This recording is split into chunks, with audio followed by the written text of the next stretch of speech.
দেশের বিভিন্ন জায়গার আরও কিছু খবর নিয়ে এখন একটি ডেস্ক রিপোর্ট।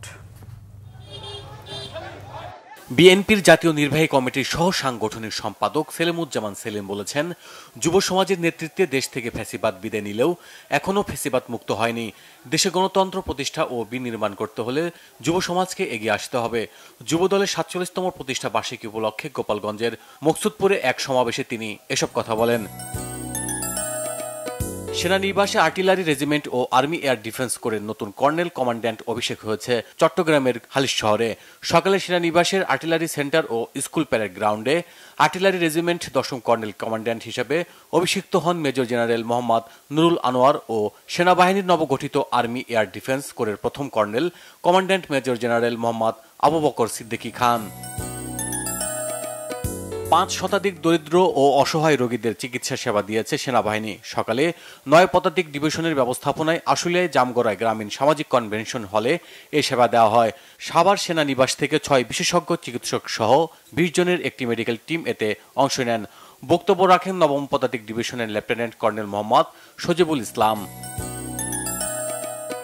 দুর্নীতি বিরোধী গণশুনানি ও অভিভাবক সমাবেশ হয়েছে ঝিনাইদহে। সকালে সদর উপজেলার চরখাজুরা সরকারি প্রাথমিক বিদ্যালয় প্রাঙ্গণে সচেতন নাগরিক কমিটি সমাবেশটির আয়োজন করে। উপস্থিত ছিলেন জেলা প্রাথমিক শিক্ষা অফিসার আনন্দ কিশোর সাহা সহ অন্যরা। ১ November Chittagong chamber of commerce and ইন্ডাস্ট্রিজের দ্বিবার্ষিক নির্বাচন উপলক্ষে সমাবেশ হয়েছে চট্টগ্রামে। দুপুরে আগ্রাবাদের একটি কমিউনিটি সেন্টারে সমাবেশের আয়োজন করে ইউনাইটেড বিজনেস ফোরাম। বক্তারা বলেন, ১৫ বছর পর মুক্ত পরিবেশে এবার হবে ব্যবসায়ীদের স্বার্থ রক্ষার নির্বাচন। ঢাকার দোহারে অপহরণ ও মব সৃষ্টি করে ইউপি সদস্য হুমায়ুন কবিরকে নির্যাতনের পর পুলিশের হাতে তুলে দেওয়ার অভিযোগে মানববন্ধন করেছে স্থানীয়রা।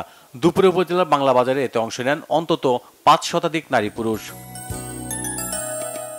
খাগড়াছড়ির দিঘিনালায় বিয়ারোং অনাথ আশ্রমে শিক্ষা, সংস্কৃতি, ক্রীড়া ও খাদ্য সামগ্রী উপহার দিয়েছে অদূত ভূঁইয়া ফাউন্ডেশন।